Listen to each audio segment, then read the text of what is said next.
getting the film look with Dehancer. In this video, I'm going to show you how you can take your footage and within Final Cut Pro, using a plugin known as Dehancer, transform it into something that looks just like it was shot on film. Now, I've actually been following Dehancer a really long time, back when it was even just a DaVinci Resolve only plugin. I'm really excited to see that they now have Final Cut Pro support and also proper iOS support as well for devices like iPhones and iPads. I'm going to leave a link to Dehancer in the description below that you can check out, and using my affiliate code, which is just my name, Andrew Saracini, you can get 10% off of Dehancer, and that is definitely a really good deal because I think the software is actually pretty much the best at what it does. So without further ado, let's get into it. So here we are now just in Final Cut Pro, in this case just kind of skimming through some footage that I took on a recent modeling and portrait shoot using my Sony a7R5 in S-Log3 and S-Gamut3.Cine. Now I already made a finished video essentially of this project that I will leave a link to above and in the description below that's on my channel, and I would say that footage looks great in that particular video, but it definitely has a more modern look and overall characteristic. So what if we wanted to take those same shots and actually make this project have a look that was more true to life like film? That is where a plugin like Dehancer really comes in, and I think makes it a really intuitive and easy process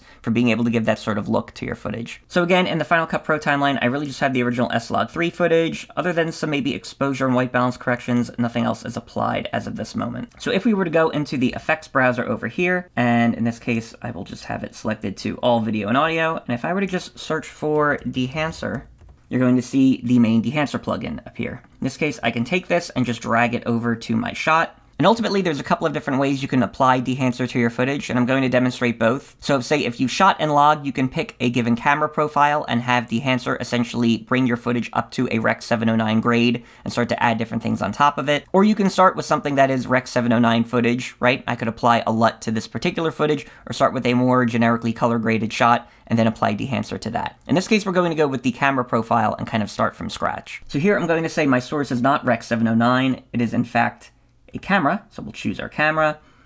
Here we have Sony. I'm going to choose a camera, or the camera that is closest to it, which in this case, even though I shot this with the A7R5, and I'm sure Dehancer is always updating their camera profiles, I'm going to say the A7S3 or the A7 IV is certainly close enough for this purpose. So in this case, I'm going to choose the A7 IV, since I think that is a pretty close match. And it just so happens that the base ISOs in S-Log3 are actually the same for both the A7 IV and the A7R5. In this case, the initial base ISO is 800. So what I'm going to do here is, in this case, just select S-Log3, S-Gamut3.Cine, at ISO 800. Okay, and now we are applying Dehancer to our footage here. Now in this case, we have a few different things we can start with, of course. I can adjust the exposure compensation, darker, maybe bring it a little lighter, which, as you can see, I'm sort of adjusting and assessing my waveform here on the left-hand side. I'm going to say maybe that looks okay for right now. We might adjust that later. Temperature compensation, I can make things more cool or a bit more warm, so maybe I want to lean into warmth a little bit. The tint I can also play with, of course, so make things more magenta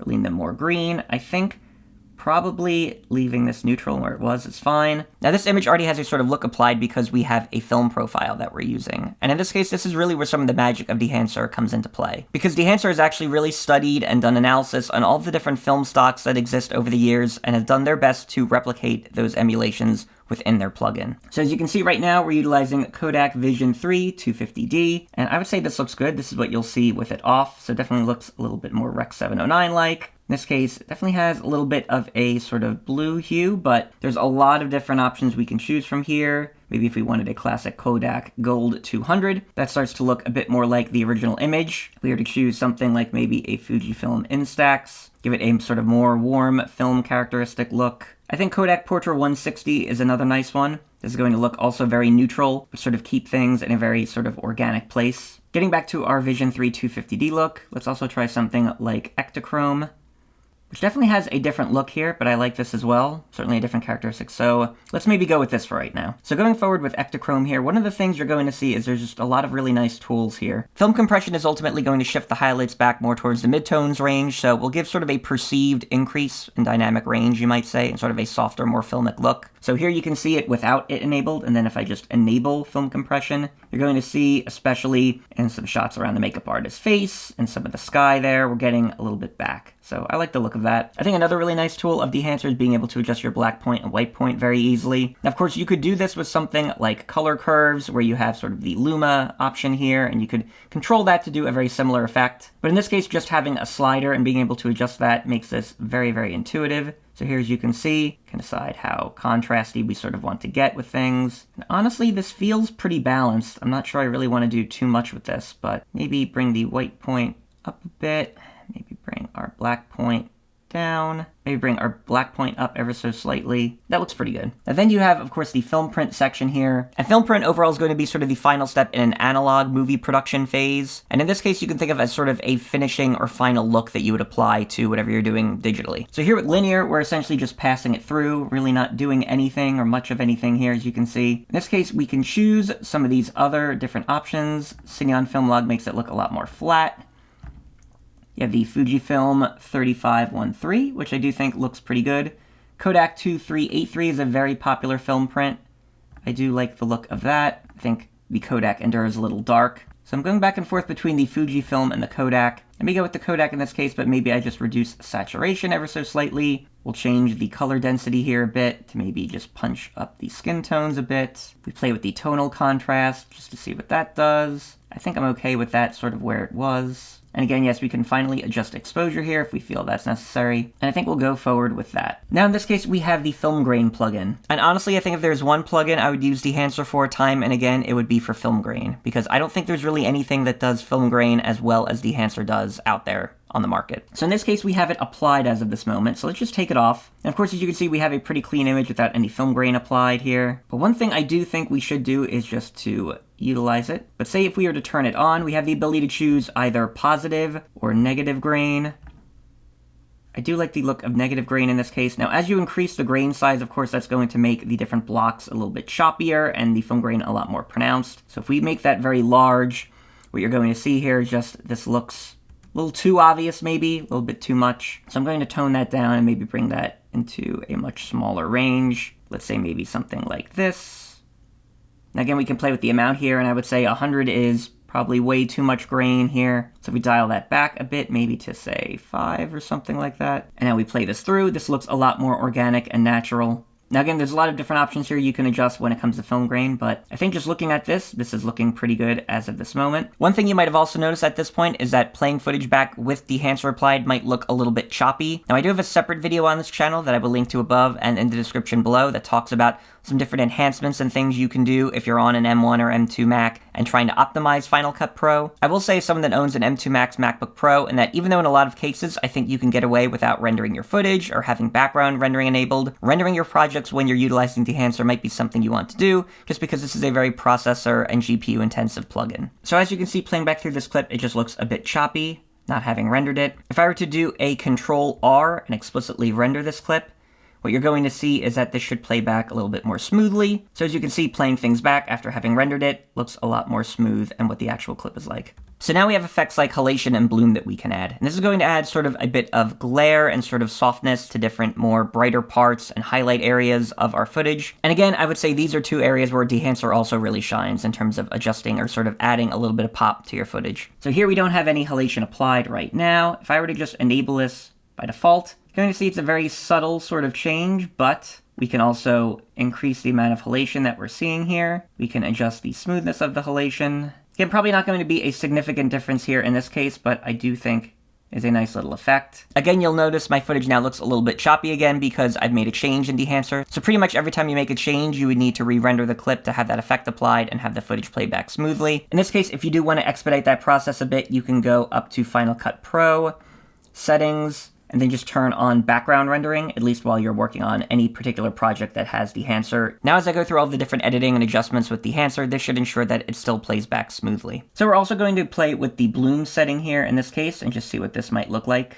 So if we enable bloom, you're going to see definitely a lot of bloom here in the highlights. I think we want to probably use that, but probably tone it down a bit. So that is with that fully on there. So that's going to definitely control the amount that we're seeing. Here I'm going to just play a little bit with the source limiter. You can see what happens once I tone that down a bit. We play with the amplify setting. That's going to adjust things as well. So a little bit much here when fully on, but if we kind of bring it down there, it looks a bit more organic. We'll leave save lights. I think saturation is fine where it is. Impact might be a good one to just sort of tone down a bit. Maybe also if we just look at the details here, just trying to see what we gain back from that. Maybe add our impact back a bit.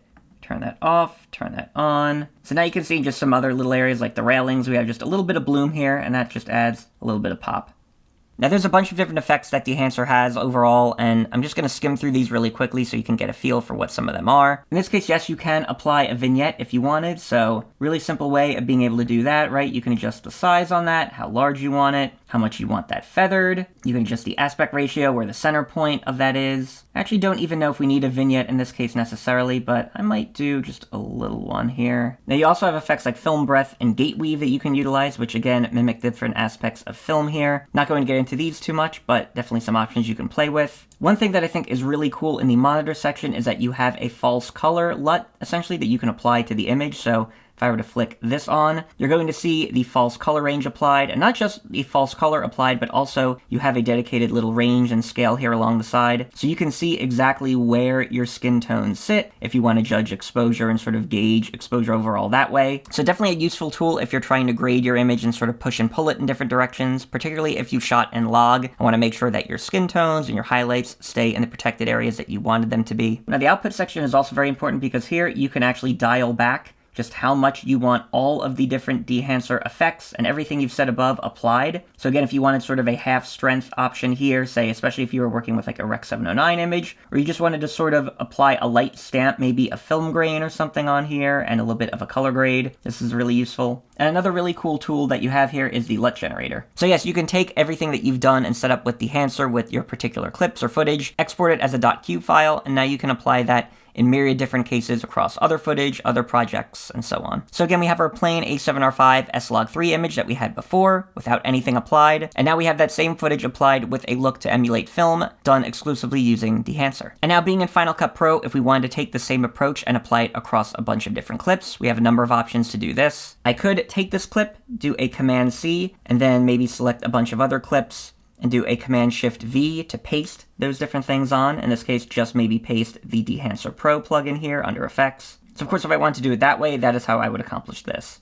In this case, instead, I'm just going to add an adjustment layer here, and I will leave a link in the description for a free adjustment layer that you can use in Final Cut Pro, since for some reason, surprisingly, it still doesn't come with one. And in this case, I might just stretch this adjustment layer across a range of clips here. So now I can take what was done in my main first clip, where I applied Dehancer, do a Command-C, and then here in this adjustment layer, do a Command-Shift-V. And just like we talked about before, I'm going to turn off essentially everything except the Dehancer Pro plugin. So now once we apply this, you're going to see this same effect applied across all the other different clips here. You'll see it double applied, of course, to this initial one, but that is easily fixed if I just remove that. All right, so now I mentioned before applying Dehancer when you just have log footage and basically using it to make a grade from scratch. But what if you have already Rec 709 footage that's ready to go and you want to apply just a bit of a look and maybe some of the effects that Dehancer has to that footage? In this case, I just have sort of a strung together series of clips here from a wedding I shot recently. This was actually part of my Sony A7 IV review video, which I will leave a link to above and in the description below that you can check out. And so this was shot on the A7 IV in S-Cinetone with just some light exposure and white balance adjustments later in post. So really, this is ultimately a ready to go Rec 709 compliant image, but maybe we just want to add a couple of different effects or kind of tweak the look a bit to give it more of a stylized film approach compared to what we had originally. So I'm going to use this frame that we see right here as sort of our starting point. Again, I'm just going to drag Dehancer Pro onto the clip to apply it. Now in this case, we are starting with Rec 709, so we're going to leave that as our starting point. Now we have our film profile section here. As you can see, we're already applying Kodak Vision 3 250D. That definitely has a distinct look. Maybe we'll go back and try the Ektachrome here. And I do like the look of that. In particular here, I want to leave some of the warmth in this image, so I think we'll go with that. Now again, I can play with the different film prints here, but honestly, I think I might just kind of leave it as is, although Kodak 2383 does look pretty good.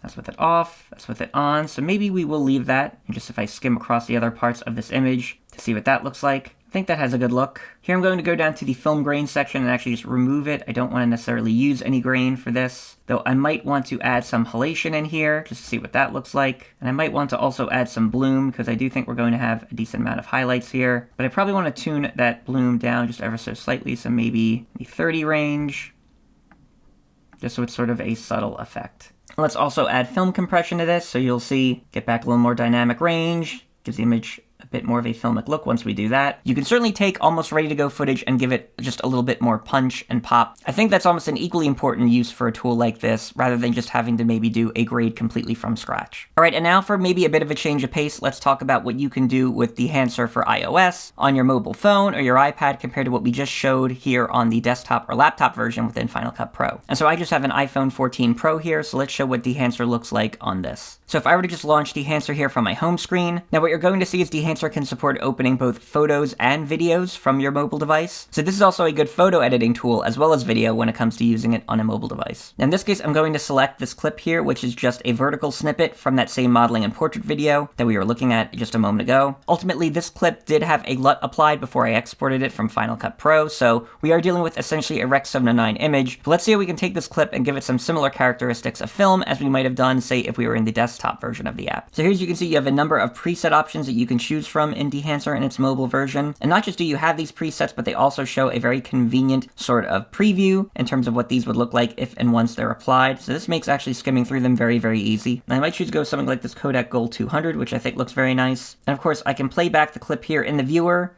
which will show what this will look like if and once it gets applied. And this does look very good, I think, overall. That said, more than just accepting this at face value, I can go in and edit all these parameters individually, and so that's what we're going to do. So if you go and edit here, you're going to see we have a whole different range of options to choose from. At the source point, of course, we can adjust all of the different things here, so the exposure compensation, so maybe this looks a little dark, so we might want to bring this footage up overall. Of course, again, I can kind of skim through the playhead to make sure that nothing is too bright here or too dark, and maybe it's a little bright here, so we might bring that down ever so slightly. We can then go to the film section and again, choose a very specific film stock. So we don't have to accept one of the presets necessarily. We can choose one of these other options here. And of course you see we have Kodak Vision 3 250D. So maybe we'll just go with that again and build off of a look like that. Again, we can go into the developer tool here and do things like a contrast boost or a contrast reduction.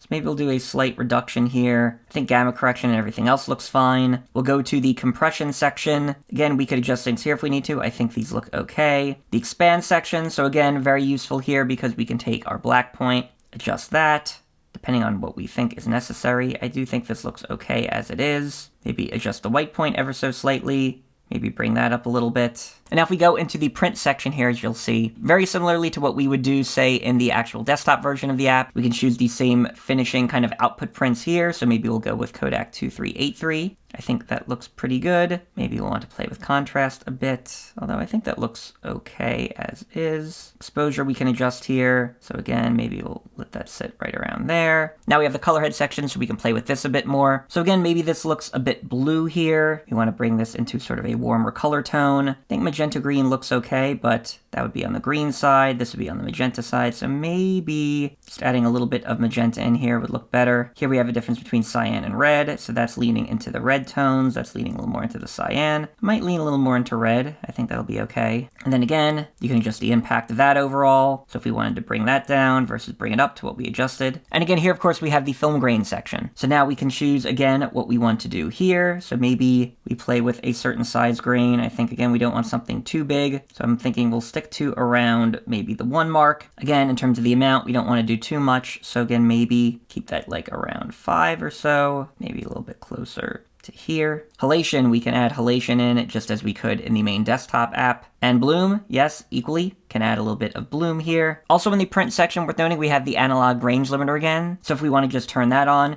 you're going to see we get a little bit back in the highlights here and what looks to be a little bit more dynamic range, which looks nice. We also have the vignette option here. So again, to choose if we really think we need this or want this applied in any way. Film breadth, and we have gate weave as well. So yes, as you can see, we have the full gamut of effects that we would have in the desktop or laptop version, now just easily accessible from your phone. So if I were to just play this back, again, you're going to see that we have our film look applied to our particular clip here. So now I'm just going to export this video here. I can just click this button right here, choose the quality I want. I'm going to go full res because this was a 4K export. at least when I made the vertical clip initially. And we'll now let Dehancer do its rendering and export the footage with the changes we made. And as you can see, as it says here on the screen, our export has completed successfully. So now as you can see, if we go into my photos gallery here, what you're going to see is we have the initial clip that we started with, which is just the log footage with a LUT applied. And of course this has a good look, but this is just our Rec. 709 starting point. And so now you'll see we have our Dehancer applied look, which should give this a much more filmic approach than we had before. So again, a really cool tool that you can make use of not just on your desktop or laptop, but also on your mobile device, say if you're on the go. Also worth noting too that it is definitely a large step above anything sort of like an Instagram filter or something similar. This is actually applying the same process and film emulations and everything that you have in the desktop app, just doing so in a mobile context. So this is certainly something that can be a useful on-the-go editing tool if you're someone that likes to do that. And so that overall is a glance into Dehancer and what you can do with it to get filmic looks within Final Cut Pro.